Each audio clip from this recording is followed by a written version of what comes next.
There's some kind of noise. I don't know where it is coming from. Let's see. Yeah.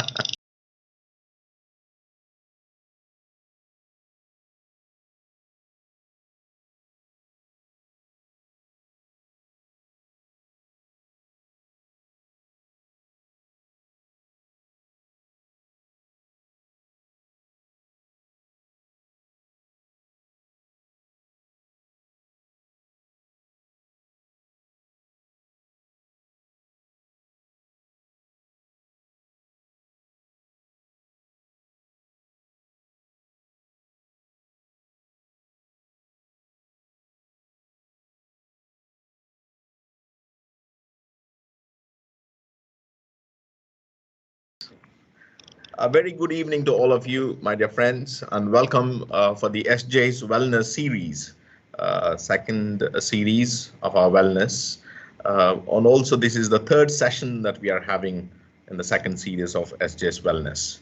And we are delighted that we have Father Konrad Noronha, who is a Jesuit priest, and with a wonderful and most fitting and apt topic in today's context.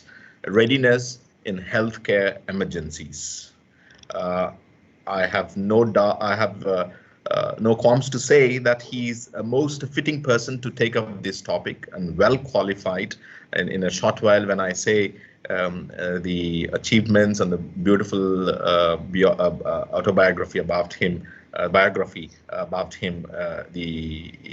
it will reveal to you all that he is the most eligible and fitting and qualified person and expert in this topic. So we are very delighted that Father Konrad is with us, and thank you very much, Father, at the outset for accepting our invitation. And you are very busy. I'm deeply aware of that. You have lots on your plate, but you still so willingly and lovingly accepted our invitation and made time for this. So, my dear participants, let's make the best out of it and gain something out of this topic and enrich our lives. So just to say a little more about Father Konrad, he is a professor and he's the director currently of the Center for Safeguarding and Human Formation at De Nobile College, Pune. He's the co-convener of the safeguarding team of the Jesuit Conference of South Asia. And he's also the director and coordinator of the Pastoral Management Program at the Gnandeep Pontifical Institute of Philosophy and Theology, Pune. He has a master's in clinical mental health counseling from Loyola University, Maryland, USA, and a master's in systematic theology from Vidya Jyoti College of Theology, Delhi. And his doctorate is in counselor education and supervision from Loyola University, Maryland, USA. And he is also a visiting scholar to the Institute of Psychology, a Pontifical Gregorian University, Rome, Italy. In India, he is also a licensed homeopathic physician. As a Catholic priest, as a Jesuit priest, he of course belongs to the Society of Jesus, the full name, and we are popularly known as Jesuits, the Loyola Fathers, in other words. His work focuses on adult clients, especially the seminarians who are training to be priests, clergy, vowed religious, and older adults. For him, the intersection of psychology and spirituality, religiosity are among his research interests, and the emphasis being on clinical applications of research findings. So he has done extensive clinical work at sites that include, among others, the Johns Hopkins Bayview Medical Center, Baltimore, Maryland, USA, Mercy Medical Center, Baltimore, Maryland, USA, the Counseling Center at Stella Maris, Timonium, Maryland, Loyola University, Maryland, and in his own home country here in India. Now, he has given any number of talks, conducted obscene number of workshops, many retreats, and he has audibles, book chapters, articles, peer reviews to his credit. His recently published book is Spirituality in Practice, Thematic Frameworks for Counseling by Cognella Academic Publishers, USA. His referred articles have been published in Pastoral Psychology, Journal of Religion, Spirituality and Aging, Encyclopedia of Psychology and Religion, Counseling and Values, Indian Journal of Psychological Medicine, Jivadhara is a journal for socio-religious research, Vinaya Sadhana, Dharmaram Journal of Psychoaffective Formation, Asian Horizons, Dharmaram Journal of Theology, Vidyajyoti Journal of Theological Reflection, Word and Worship and Gnanadeep, Pune Journal of Religious Studies, any number of. So, as I said at the very beginning, such a multifaceted personality that we have, a scholar, an expert in his own subject matter. Father Konrad, hearty welcome for this webinar, and we are delighted to have you, and we very much look forward to your presentation and your input. Thank you, Father Bala, and thank you everyone who is... A very good evening to all of you, my dear friends, and welcome for the SJ Wellness series, second series of our wellness. And also this is the third session that we are having in the series of SJ's Wellness. And we are delighted that we have Father Konrad Noronha, who is a Jesuit priest. And, Father is repeating there. Most fitting and apt topic in today's context: readiness in healthcare emergencies. I have no doubt, I have no qualms to say that he is the most fitting person to take up this topic, well qualified. And in a short while, when I say the achievements of the beautiful autobiography about him. Probably your YouTube link is not necessary, Father. It will reveal to you all that he is the most eligible and fitting and qualified person and expert in this topic. So we are very delighted that Konrad is with us, and thank you very much, Father, at the outset for accepting. Sure, sir. I think some people are deeply aware of that. Yeah, lots on your plate. No, so mute everybody. Please mute everybody except Father, and willingly and lovingly accepted our invitation and made time for this. So, my dear participants, let's make the best out of it and gain something out of this topic and enrich our lives. So, just to say a little more about Father Konrad, he is a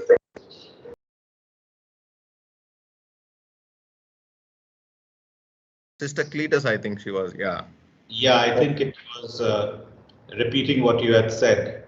Correct. Yeah. So now we are there. Yeah, we are with you now. Yes, please. Okay.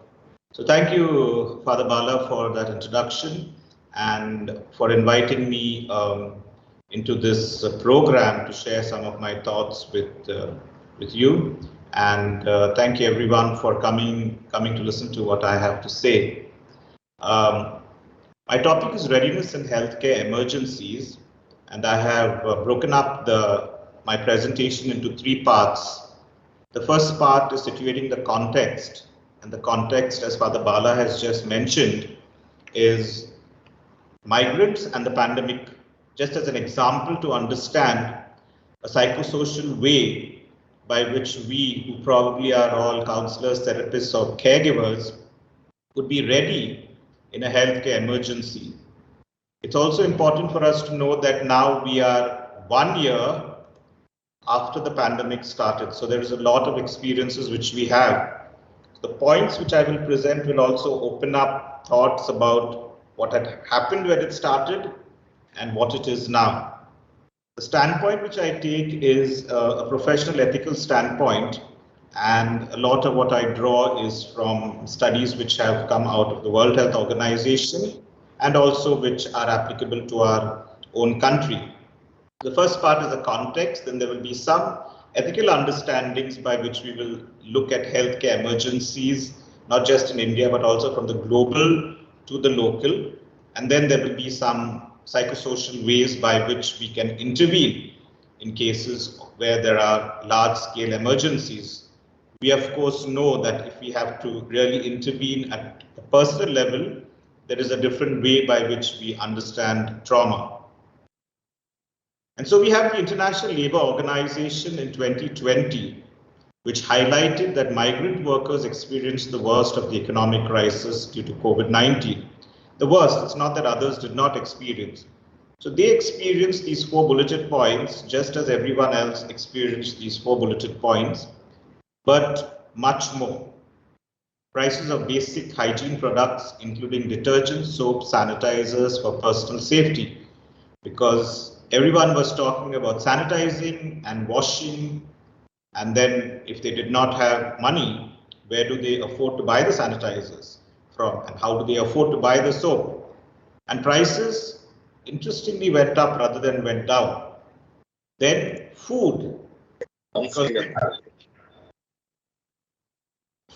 because many workers were unable to afford them, and as businesses closed, many employers terminated employment without prior notice or stopped paying salaries. A lot of the migrants were daily wage earners, and so if there is no work, Journal of Theology, Vidya Jyoti Journal of Theological Reflection, Word and Worship and Humanity, Pune Journal of Religious Studies, any number of. I muted him. Okay. So as businesses closed, many employers terminated the employment without prior notice or stopped paying salaries, because most of them were daily wage earners. But the same thing is true. Welcome for this webinar, and we are delighted to have you, and we very much look forward to your presentation and your input. Okay. Can you hear me? Can you all hear me, Father Bala? I can't hear you now. You are yes. Sister Cletus.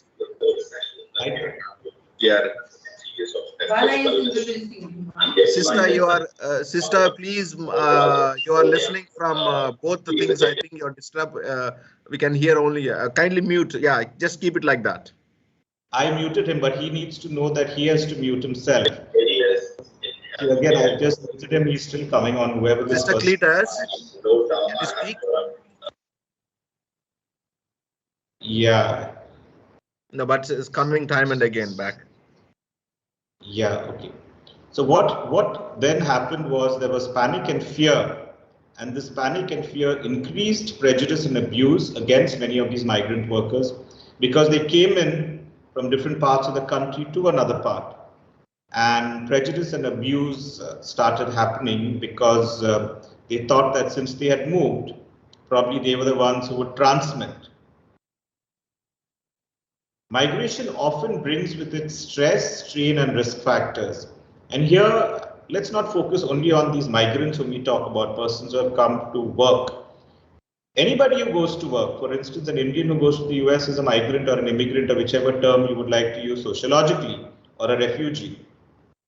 So migration often brings with it stress, strain, and risk factors such as poor medical care, separation of family and children, as well as other relatives. It also includes homelessness.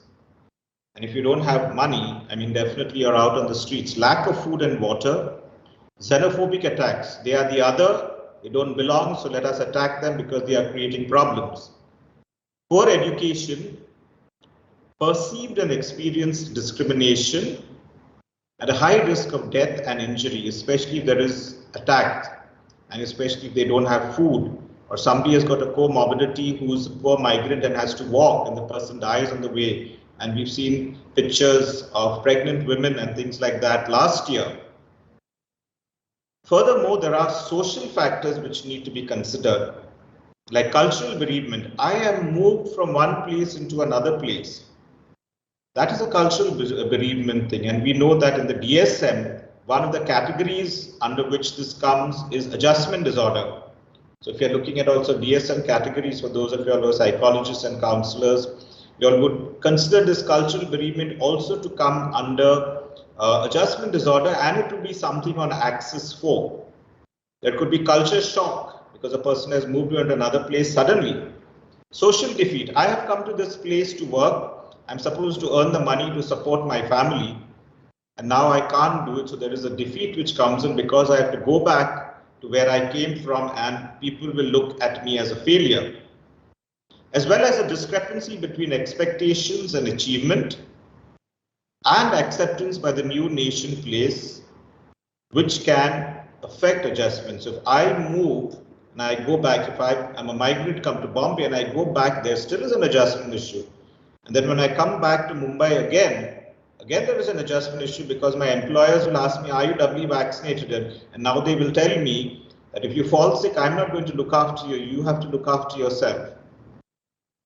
Risk factors in new communities wherever migration occurs or wherever anybody is a migrant include social exclusion, stigma and discrimination, and I'll touch upon stigma discrimination complex, which is a new thing which we're beginning to understand now in relation to COVID a little later. And migrants feel unwelcome by host societies and perceive cultural differences such as language, traditions, food habits as the main reason hindering development of social networks outside their own community. So they stay together in their own ghettos and don't want to mix with others. These are some of the reasons, and we all know that, again, a lot of this comes in Axis 4. It was found that prevalence of poor mental well-being was higher among those who were single, widowed, separated, divorced, unskilled, unemployed, daily wager, illiterate, and older in age. And this is not just for now because of COVID, but this is true, as we all know, for any type of person in any place. Persons who are single, widowed, separated, divorced, unskilled, employed, unemployed, daily wage, illiterate, and older in age are always at the receiving end anyway, and they have poorer mental health. It was also found that poor mental health was in turn associated with poor housing, educational, and medical facilities, and they lead to poor social support, feeling of insecurity, and adjustment issues. And the migrant laborer, especially the one who's really working a daily wage earner, not somebody who's got a big job and then is living somewhere else in a nice place. The laborer, due to their unique and disadvantageous position, are particularly vulnerable to all these risk factors like poor social support, insecurity, adjustment, poor housing, education, and medical facilities. They're not getting access to all these things. So the National Disaster Management Authority had prepared disaster management guidelines, but psychosocial support is yet to be given priority. And even today, trying to understand what has happened with post-COVID syndrome, the new terminology is post-COVID. Somebody has got COVID and it's a long time, or it's called long COVID, another term which is being used. How do we understand these persons and how do we work with them? And also to those who have been bereaved because of COVID. We are managing a disaster, a pandemic, but what is happening to individuals and communities still has to be given priority. So therefore, the burden of COVID-19 can be categorized as fatality rates based on underlying health conditions and age. So age and comorbidity, we already know that older people were dying and persons with comorbidities. Social mixing, hygiene, and infrastructure, because it was through touch and through breathing. So how do we keep the social distancing? Availability of intensive care, oxygen was a prime thing. What about care? And then how do we therefore look after people? And vulnerability to control measures, including social protection failures. You could not control in some places groups of people coming together. And so therefore, that's how certain things, the disease spread. So these are burdens of any major pandemic or any major issue which has to do with the disaster. And then we had media which added to panic and stress, and a lot of other conspiracy theories like covidophobia, coronaphobia, all these terms are new things, and anxiety, stigmatizations, obsessive compulsive disorders and aggression, frustration, and post-traumatic stress disorder. We still have to understand now post-traumatic stress disorder from the point of view of COVID, which is a disease. Very often we talk about post-traumatic stress disorder in those who are veterans. It is important to realize that media, just as it added to it, media should realize that it should be contained in their initial phases. And so those of us who read stuff should read not just what is given over there, but try to look at what we are reading, whether it comes from authoritative sources. And if something does not come from an authoritative source, it needs to be questioned. So that is what is called the Kew Gardens principle when we talk about responsibility to respond to something. And this is called positive responsibility. Where and how do we decide this? A lot of people, when the disease first came up, responded. And how did they respond? Now, after 1 year, you all will probably have a clearer understanding of what these 4 points mean and how it should be continued. Go where there is a critical need. The person who goes has to have proximity. So there is something which is happening in Kanyakumari. Don't expect somebody from Kashmir to go there. Persons who are proximal to it are the ones who should be available. Then, even if the person is proximal, the person should have the capability. If money is involved and the person does not have the capability, that person can't go. If somebody is really interested and close by, but the person has got comorbidities, don't go. So these are ways by which we decide. And the agent is likely the last resort from whom help can be expected. So even if he's older, if he's got comorbidities, but he's the only person who can help, maybe that person should help. But there are other examples also which we will see where we should not help. So in deciding, there is something which is called the Kew Gardens principle. And for those of you all who have actually helped out, you all will see on retrospect that you all would have probably followed these 4 principles. The action can be taken without disproportionate harm to the one providing assistance. So if I go, I should know that I'm healthy enough to go. If I am not healthy enough to go and I am going to die, then I should not go. And nobody should tell me to go, even if I want to go, because I know that I'm going to die. So disproportionate. The example, another example which is given, a child is drowning. And this is how we decide ethically whether something should be done or not be done. Or if I want to go, I should have adequate protection. If I don't have adequate protection, remember all the things which people are wearing. Don't expect me to go more. Provide me with the adequate protection, because even those who are healthy, if they did not have adequate protection, they could probably fall sick. So there should be no disproportionate harm. So in readiness in health emergencies, what should the focus be? Because now after we have gone through a year, we know that the focus should be on assistance. Help the person. How can we help the person? And these are based on certain moral claims. And the moral claims that I'm talking over here do not come from faith traditions. The moral claims come from a professional and ethical understanding of how we respond. Assistance is something that, and it is founded on solidarity. We'll touch upon solidarity in one of the later slides. So how do we decide on assistance? We all have got ethical compasses. And the ethical compasses is designed to guide policymakers and those on the ground. So there are grassroots workers and there are policymakers. And it is based on 3 core values. Respect for others as moral equals. Your faith tradition, my faith tradition, where you come from, where I come from. I respect you and therefore I go. Helping reduce suffering. Everybody has got suffering. If I can help somebody reduce suffering, it is really great. And if I can help someone who's really suffering and I have the ability to do that, that is even more important. And fairness. It should be to everyone, not just to a particular group. And so we have the Director General of the WHO, who in a recent quote talked about the principle of solidarity. And what he says was, the principle of solidarity and the goal of serving vulnerable people should underpin the work of all organizations. Then he went on to say, we stand side by side in our commitment to protect the health of all people who have been forced to leave their homes and to ensure that they can obtain health services when and where they need them. The ongoing pandemic only highlights the vital importance of working together so we can achieve more. It is still a pandemic, although in some newspapers you will see that they are talking about it being endemic. Well, the movement is from pandemic to endemic to sporadic to local.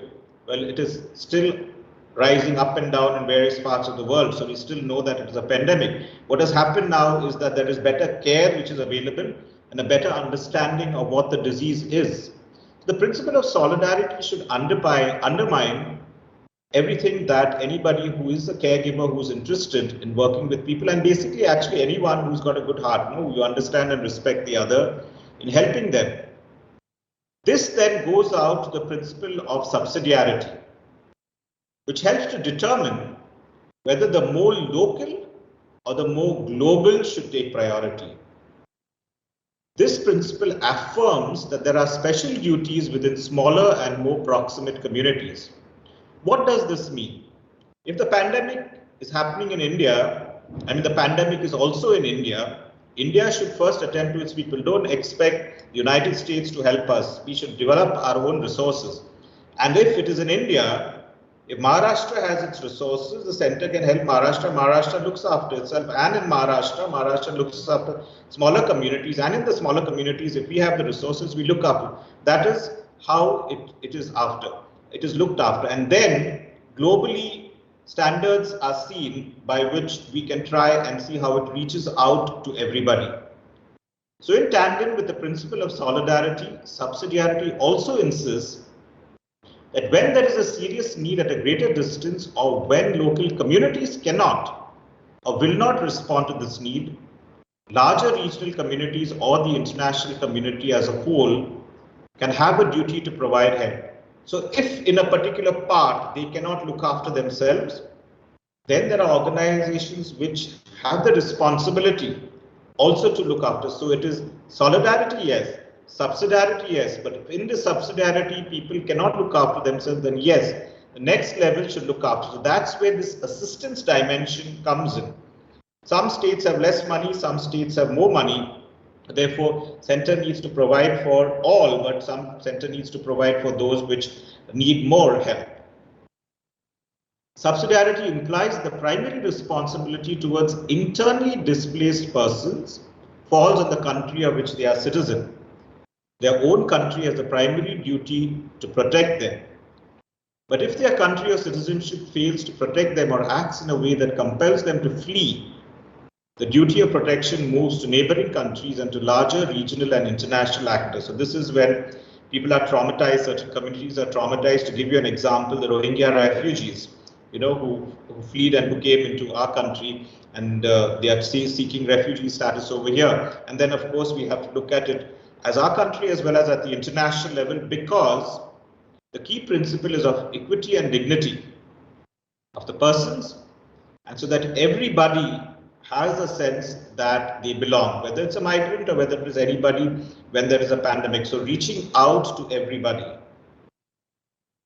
Fundamentally, many of these key considerations relate to poverty and inequality, which has impacts for short and long-term responses. An interesting thought when I was preparing this slide and I came upon this bulleted point which I was putting in, was that if you go to the history of COVID, we see that actually the first case that was detected came from an upper middle class person. It was not first detected in the poorer sections.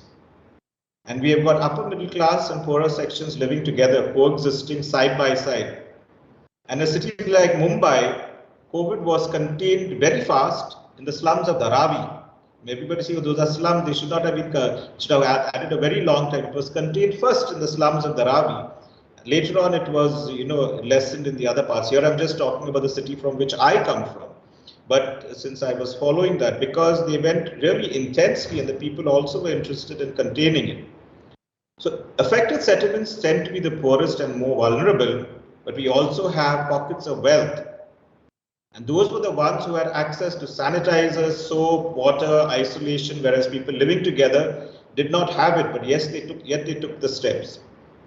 Again, it is important in these type of cases to understand vulnerability profiles and how do we therefore approach them. Because with wealth and poverty are side by side, and even in places where there is money, there could be injustices which can be palpable. So in the movement of looking at something which is major disaster and how we ready, Perceptions of vulnerability, even where wealth and poverty are side by side, is important to understand. So in the psychosocial, legal and ethical implications of a health emergency, especially if we have a strained health system, and in India we have a strained health system because so many people, the responses usually are a surge response. When there is something, go there. When something has happened, there are many patients over there. Which is the one we can save first? Go to that one first. That is triage. It comes from medicine. And then, which is the place where we can ethically allocate money so that things start getting better fast over there, and then less money is given to other places. So these are how it is decided in a strained health system. So therefore, questions which arise is to avoid the scarcity dilemma, so that there is no scarcity, but there's a lot which is available to everybody.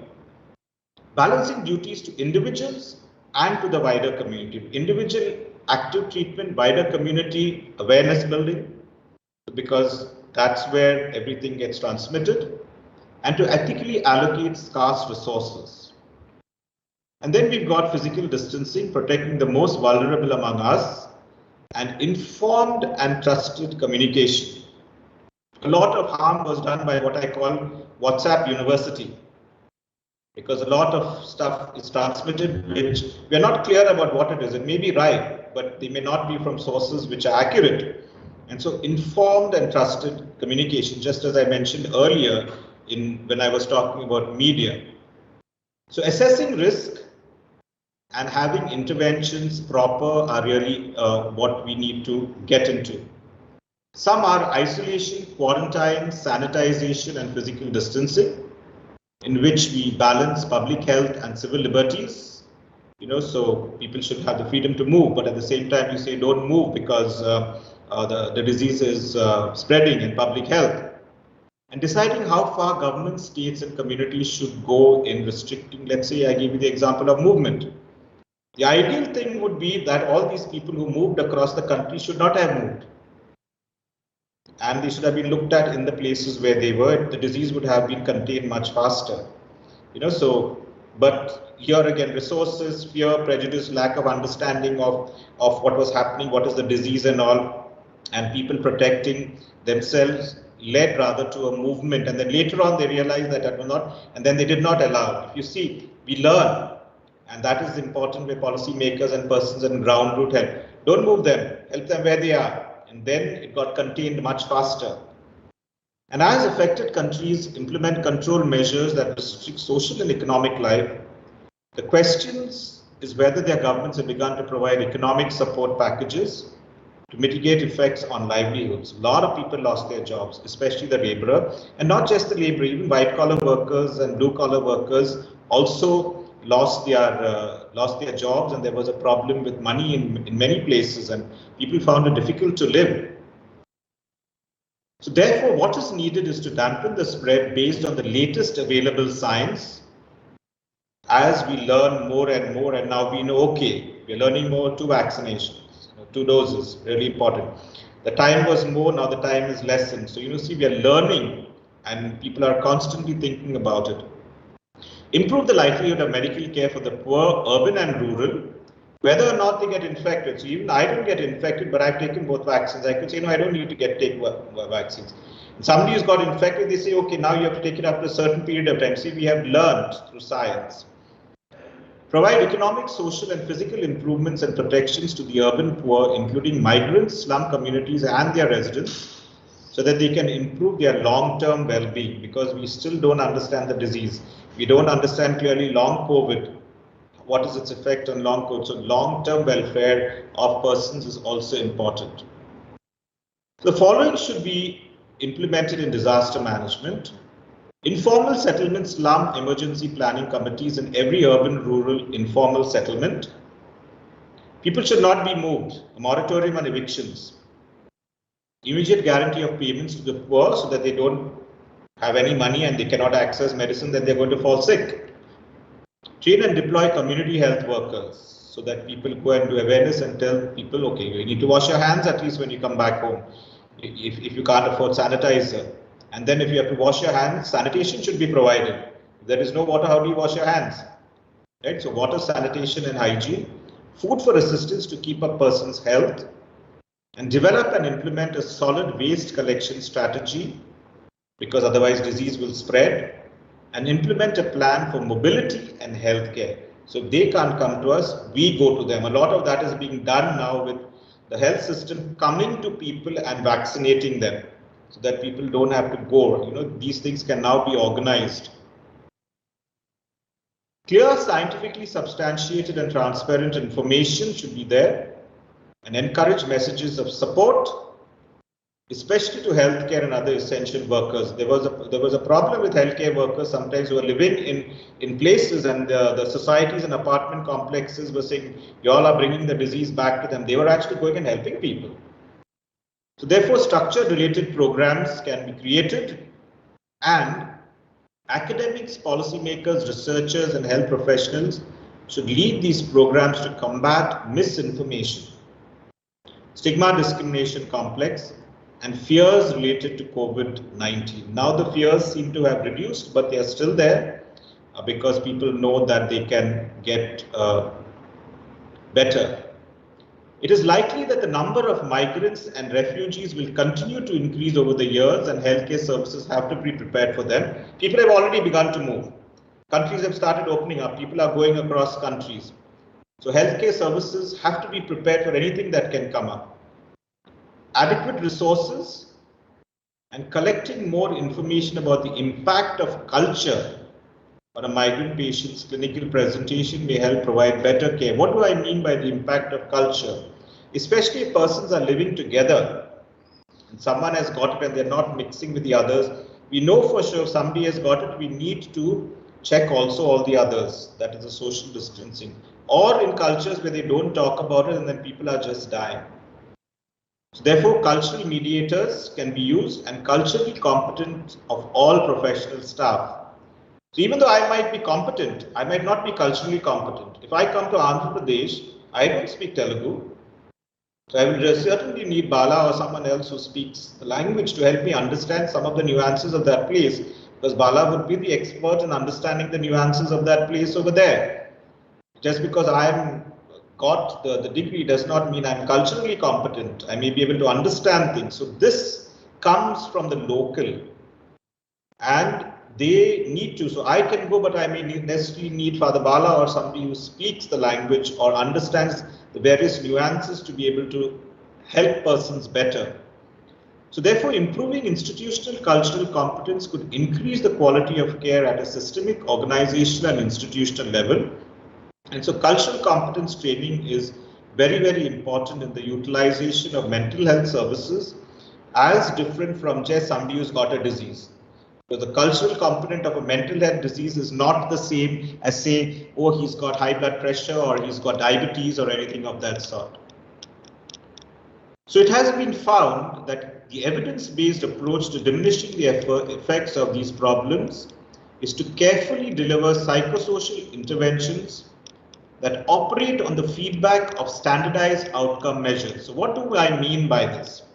It is known that in counseling and psychology, that for a person who suffers from depression, we start with cognitive behavioral therapy. That is the standardized way, because evidence has shown that working with a person with depression, the best way to start, because you have to start from a certain point, is cognitive behavioral therapy. Because that works, and later on if it's not working, you go into something else, but that is a standard. So we know sanitizing, washing of the hands, physical distancing, vaccination, all these things are now evidence-based, they work. And the feedback has said that they work. So therefore that should be exercised towards primary, secondary and tertiary ways by which these interventions could be exercised. Directed towards all COVID patients or lockdown affected, intended to reduce existing risk, and aimed at improving outcomes for affected people with mental issues in COVID-19 context. The physiological and psychological impact of the pandemic does have a conspicuous influence on the behavior of people, and you all may have seen all these. Procrastination, people getting physically abusive, not wanting to do things, uncontrollable anger, frustration, leading to harming self or others. Domestic violence has increased. The feeling of helplessness, if I've lost my job, I can't go out, how do I earn for my family? And a noticeable deterioration in general well-being. A lot of people, you all may have noticed this, put on a lot of weight during COVID because nobody was going out to exercise because of fear. So therefore sitting in the house and putting on weight by just eating. That is and then therefore persons have got knee problems and ankle problems that adds to it. Domestic violence increased, addictive behaviors increased, and working women who began to work from home had the added job of becoming homemakers as well as doing work from home, and there was less attention given to children and older persons because the understanding of how to deal with them now that we're all at home was creating problems. And this is stigma discrimination complex, which I talked about earlier. COVID-19 and the nature of the situation has led to stigma discrimination complex in some social sectors in particular, and conspicuously towards workers in the health sector. It is related to 4 terms that bring together and which are highly correlated: stigma, stereotype, prejudice, and discrimination. Stigma is an unfavorable attribute. So he has got COVID, therefore don't go near him. Prejudice is a pejorative personal judgment based on stigma. He is a migrant who has got COVID, so all migrants have got COVID. A stereotype is a negative social attitude towards the negative feature. Therefore, if he is a migrant who has got COVID, everybody who is a migrant will have COVID. But these are the migrants who are the laborers, not the migrants who have got money, who have come back from Pune to Bombay or Delhi to Bombay by air. Right? Discrimination implies behaviors violating rights of persons or groups with a stigmatized character. And so therefore we say, don't bring these people back. Let them stay where they are. If you bring them back, they're going to bring the thing back and it violates the right. They also have a right to move across the country. It's within the country, and so therefore they also have a right to earn. No? More importantly, it is for all of us, especially who are working with people, and also for persons who are, everybody else, is to think of how we develop psychological immunity. Immunity we are now talking about in terms of the vaccination, because the vaccination increases the immunity so that the person does not get the disease.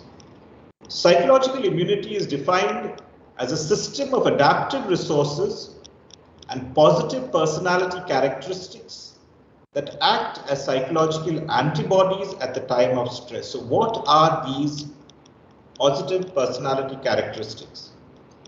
Positive thinking, sense of coherence and control, positive emotional regulation, goal orientation, positive self-efficacy, problem-solving skills.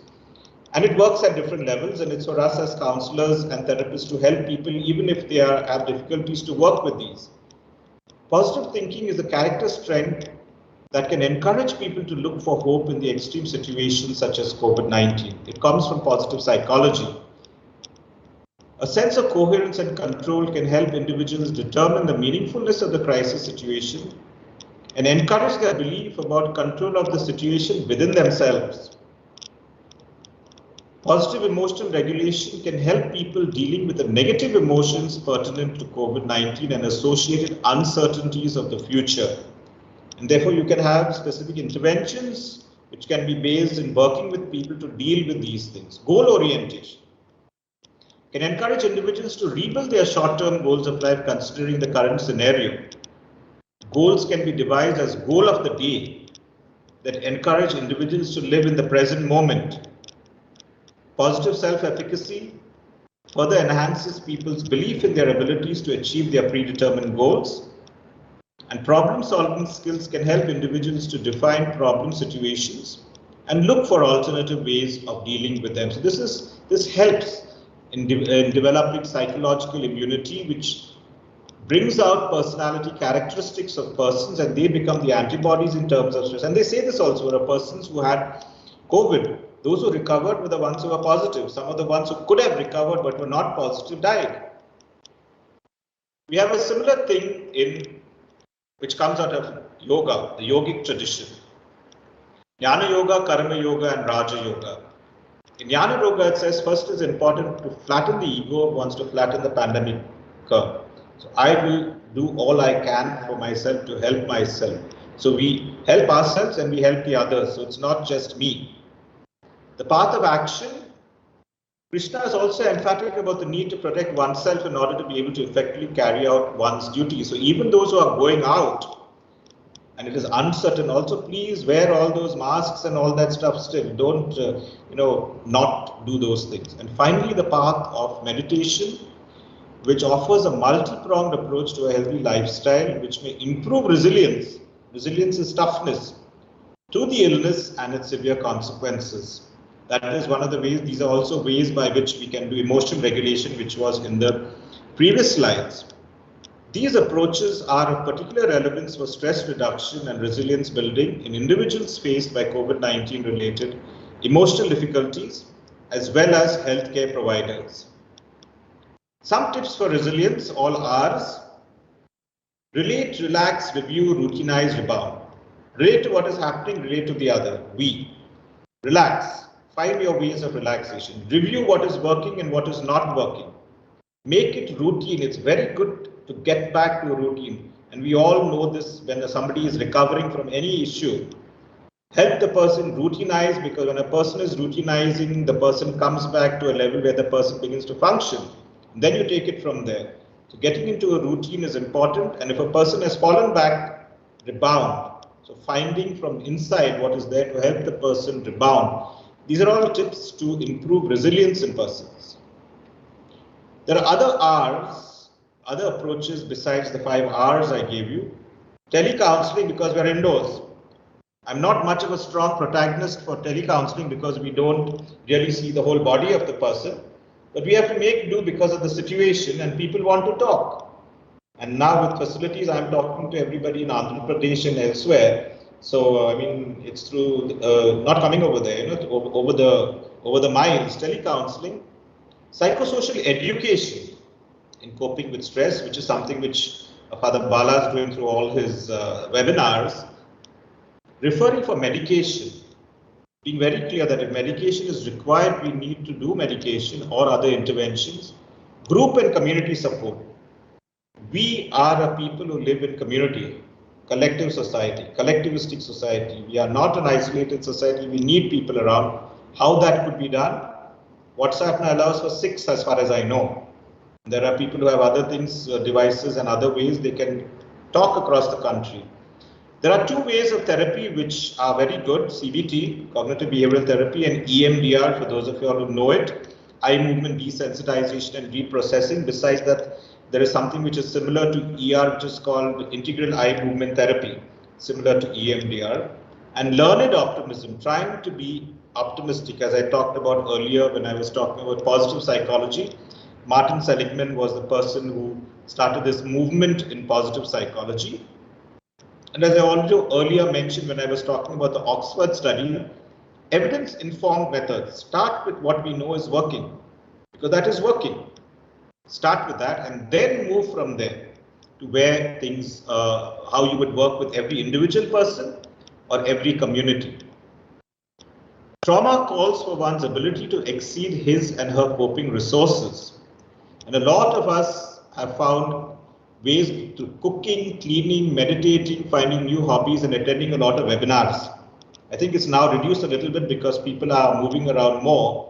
But I remember also where I was concerned in the initial parts of the pandemic, I was attending a lot of webinars, but these are educational, so it helps. We learn across the miles. We need to be mindful of people who are struggling in their own unique ways and responding to challenges. For instance, persons who are infirm. While we are careful of our correct processing of the whole situation, it is important that we are mindful of not creating stigma for those who are stepping out to care for us, and even for those who are infected. So sitting at table with someone who has COVID after the person is now post-COVID. No, I'm not saying that I won't sit with that person. And also doctors, nurses, persons who are out, frontline workers, they are caring. And they are taking care of themselves as well. But this has become, I know because a friend of mine used to go out, she was told by her building people that you are bringing the disease, and see the lack of awareness and how it is, in spite of the fact that she used to be covered from head to toe and would come home immediately, have a hot shower and sanitize everything and do. So being aware that we also need to be mindful of people who are going out to help. In conclusion, Evidence-based guidelines alone in complex humanitarian crises may not suffice. Even though I've talked about evidence-based, we start with evidence-based. If it does not work, we have to find out what it is that works, because this is not working. Evidence-based is because that is the starting point. If that starting point does not work, then we have to start somewhere. It is not a math problem.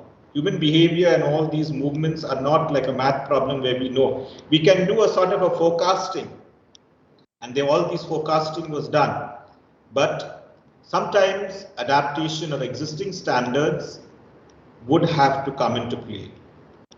Crisis affected community engagement, everybody coming together and being aware to help, is integral in pandemic planning in a health emergency in order to maximize the real world effectiveness of efficacious interventions. So sharing of information, this is happening constantly across the world, and that is the reason why the vaccine came out so fast, because they realized in order to contain, even the pharmaceutical companies had to work together to try and contain the things, and governments got involved so that profit margins also were reduced.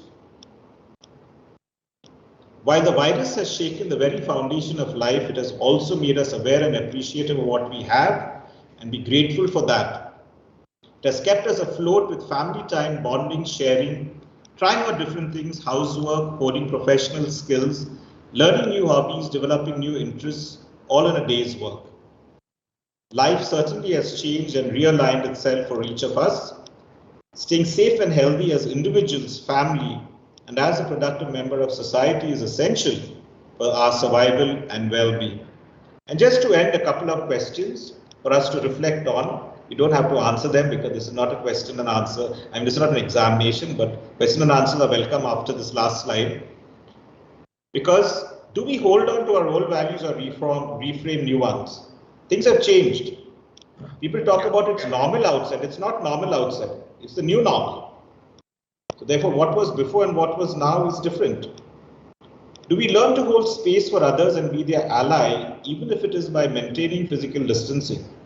As I said, do I sit at table with somebody who has had COVID, and do I help somebody who has had COVID who's in my house and someone who's outside? That person still should feel belonging. Do we become more mindful of how we live our lives and the choices we make? Am I still wearing a mask when I go out? I don't know, you all can answer that question, because I'm a little critical about that point of view, about a lot of people who are educated. Do we move ahead processing this collective trauma by cultivating kindness, humility, and valuing quality over toxic productivity? And as Frankl says, Viktor Frankl, between stimulus, he's the one who's talked about meaning and all that. Between stimulus and response, there is a space. I'm stimulated and then I respond. There is the space for me to choose. And in that choice lies our growth and our freedom. So somebody else is not wearing a mask, I will wear a mask. Somebody else is not sanitizing, I will sanitize. Somebody else is not washing, I will wash. So that is how we make the choices, and it is important for everybody to make the choices, because everybody gets affected even by one person. And then we have that exponential growth thing. And so we have some references, and now it's time for discussions. So if anybody has got any questions, we did start a little 5 minutes afterwards, but so we still have some time, Bala, right, for questions? Yes. We can take some time, and thank you very much for the presentation.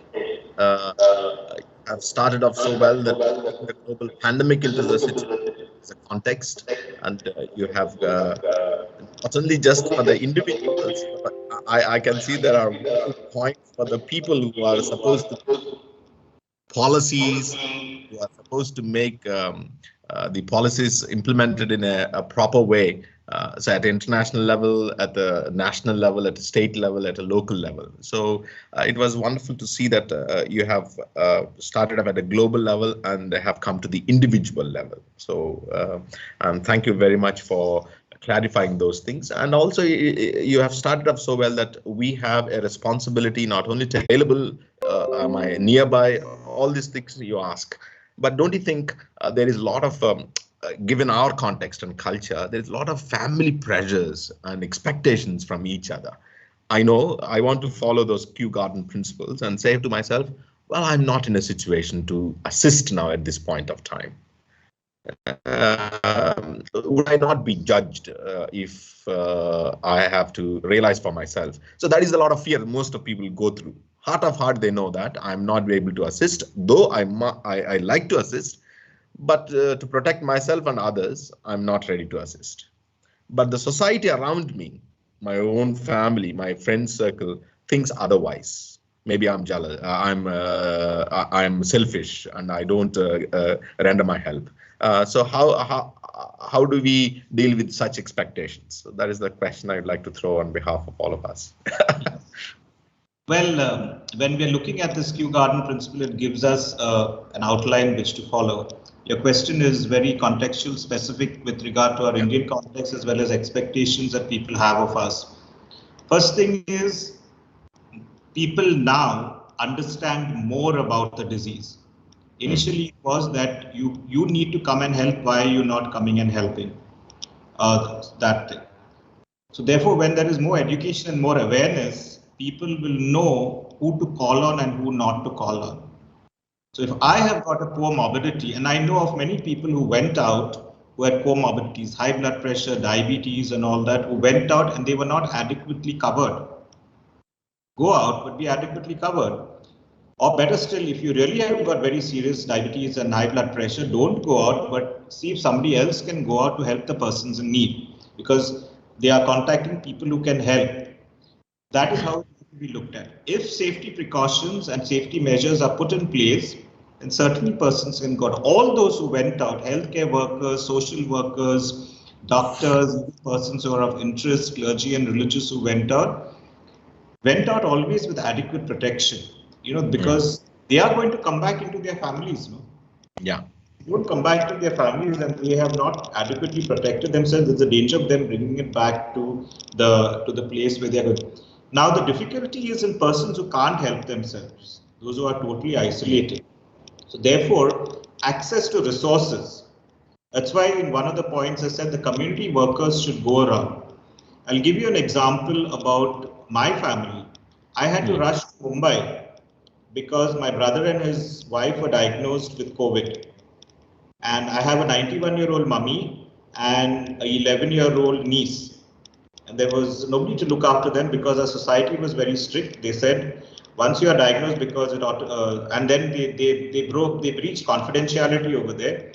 They said that you have to move. Now, who's going to look after my 91-year-old mummy who can't move and my 11-year-old niece? So I had to rush to Mumbai to look after them. Of course, taking all the adequate precautions of testing and going through all the stuff and knowing that even then, there is the danger. So how do, therefore, systems can be put into place where people can help? So community health workers, and then later on, the government came, fumigated the house, the area thing fumigated the house, sprayed everything, and they had regular checkups, which I thought was very good. Phone calls used to come, checking on status, checking on vaccination later on, all these things to monitor. So if you have these community health workers who know that there are persons who are in need and persons know that these are available, and community resources can be accessed. It's not that they aren't there. Maybe they're not accessed enough, or in some places they're definitely not available. But alternate resources where persons who are, rather than a person with comorbidity, someone who has no comorbidity could be someone who could go and help. So in our context, that could probably be a way which go ahead. And now with greater awareness, it will probably work. I think you rightly said. I mean, that greater awareness and greater understanding, I think, is what is needed. For example, they were really struggling, your family. If you were not in a position to go, what would be the situation? Like, how would the family members, how would they perceive you? And what would be my trauma that I would be going through, the helplessness and not able to be present there? So I suppose it's a mutual understanding and a greater awareness that this is a different scenario altogether. So maybe we have to look for outside support system So I think that is something that we all of us need to slowly keep in mind. Oh, my only son is there, he didn't take care of me. My aunt, my sister is there, they didn't take care of me. So this is the immediate things culturally we throw at people, not knowing their difficulty. From the rural areas also, in the rural areas, when they found that someone who came back with COVID, the community didn't reject it. The community created a space for them outside, and they would take food for him, keep it at a particular place. You wash the thing and bring it back. They would take safe distancing. So that also was possible. So that is also something which was done. I think Father Bala has lost electricity. Can you all hear me? Can the others hear me? Hello? Hello? Okay, but I think Father Bala has gone off because electricity. Okay, so are there any other questions then until Father Bala comes back?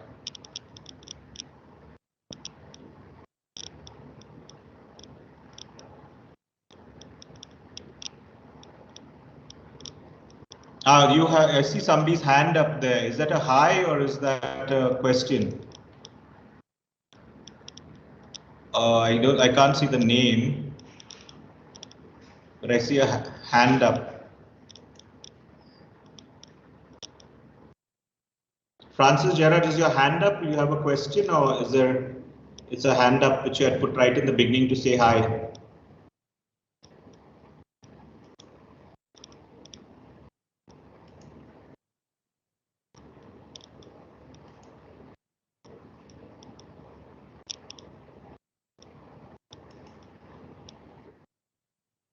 Seema.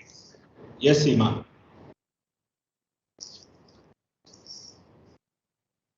Okay.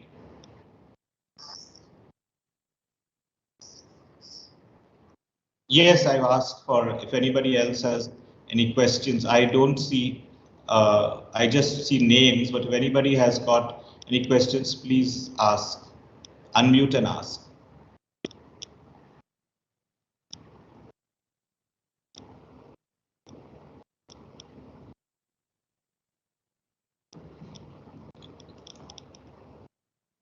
Or you can post it in the chat box. If there are any questions, you could post it in the chat box.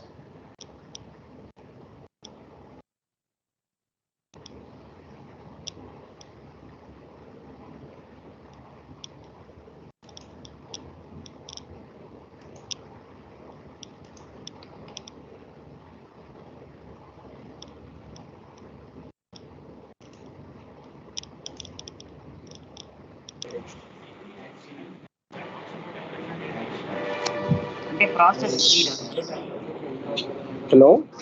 Yes, Mr. Kishore. Yes, Father, please continue. So, you want to give a chance to others? I didn't get what you said, Mr. Kishore. Father, the floor is open for questionnaire. Yes, yes, yes. Okay, I will give a permission to others to speak. Yeah, so Bala has come back. I'm back. Thank you. Yes. So if anybody has any questions to ask Father, please do. Otherwise, I have one more question to ask him.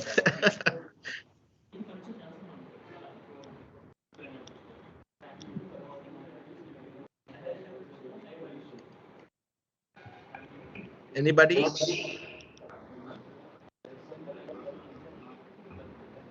Okay, meanwhile, Father, you beautifully explained about the impact of culture. Suppose you are in Maharashtra and if you're coming to Andhra, you are also limited in your own way because you do not understand the language and maybe the culture and the traditions, things like that. Even within the culture of Andhra Pradesh, let us say, there are subcultures in terms of understanding the pandemic, understanding a health emergency. So each one comes out with their own theories and their own ways of dealing with it. And how do we see these subcultures within the culture? So yeah, so there are an underlying point in what you said are the local superstitions and the local do's and don'ts. You cannot impose, although the government could. Like for instance, sanitization and all that was done very badly initially when we saw some of those pictures. People learned that there are simpler ways. So addressing using local symbols and local stories, is the best way to talk to people. I know of places also where health workers were driven away because people said, getting a vaccination will kill the person. So therefore whole villages drove away community workers. And then because, in the taking of a vaccination, 0.0001% died, but that 1%, that percentage is looked at rather than the number of people for which there is a degree of higher immunity now in us. So that's why again it comes down to, in explaining awareness, using the local totems and the local understandings would help, and dealing away with superstition and proving it scientifically. I always, when I talk about it, some things can't be explained scientifically, but certain things can be shown. See, so many people have improved. So many people have improved over a period of time. So many people of this age, so many people with this type of disease also have taken and have got better. In explaining it that way, it takes away from certain fears which people might have. Yeah. Thank you, Father. Anybody, any question to ask?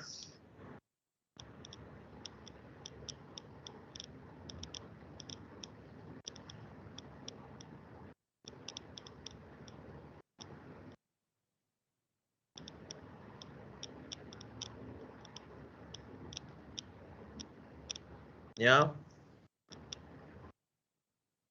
Or they can post it in the chat box. Yes, you can also post it there. Yeah.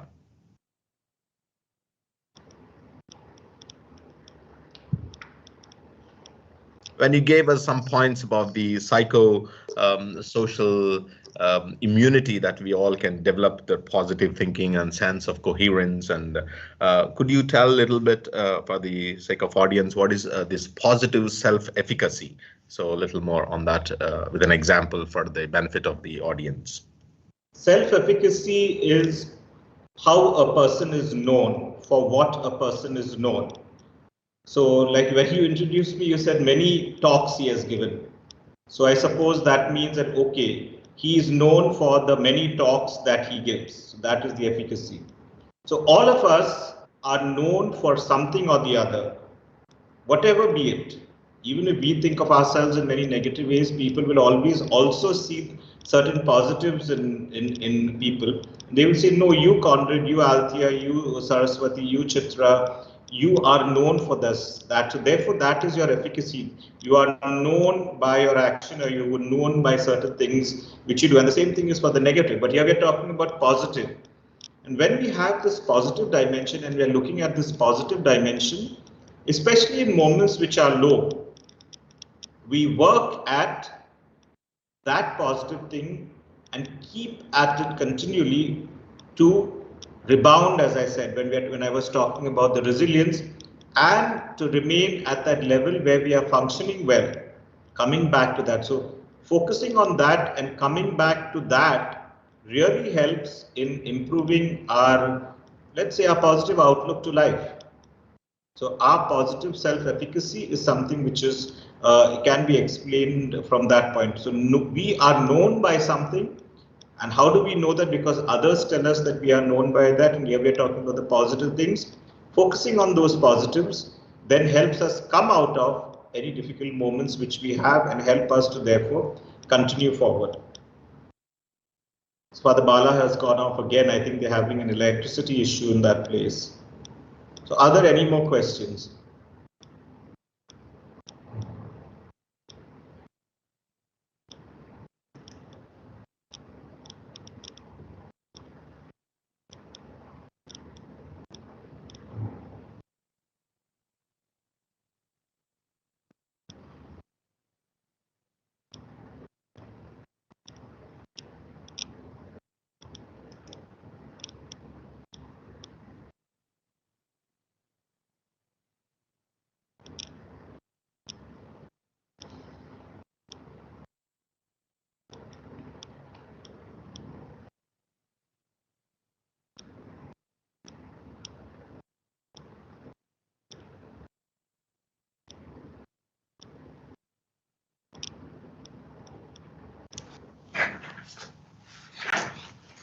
Oh, so I'm so sorry, Father.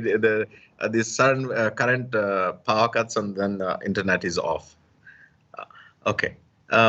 So I suppose if there are no questions, we will wind up.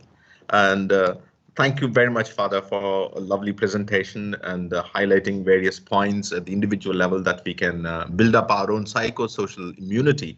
And also that building up our own resilience with those 5 R's: relating and relaxing and reviewing and routinizing our own life, and finally rebounding back. So it is interesting that you're able to draw parallels to the yoga, the Gnana Yoga and Karma Yoga and Raja Yoga as well.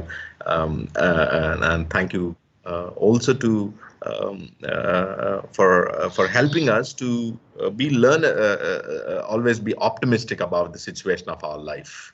So that's very important. I think we have a tendency for us to be more pessimistic rather than optimistic in our life situations. And I think conscious awareness of being optimistic would resolve many of our problems. And it is definitely shown.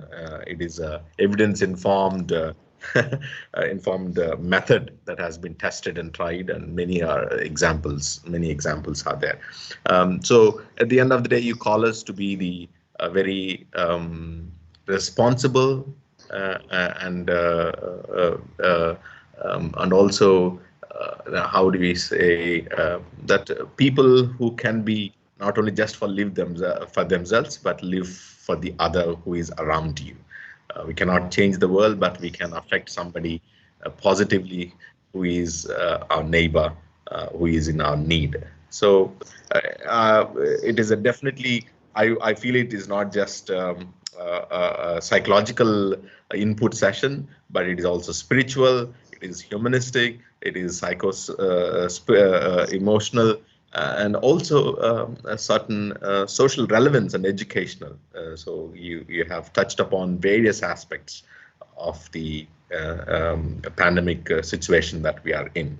So once again, thank you very much for everything that you have done, and I hope it is beneficial to many of us. So wish you all the very best, and may you continue to reach out to many more and educate and empower many more. And please. Thank you, everyone.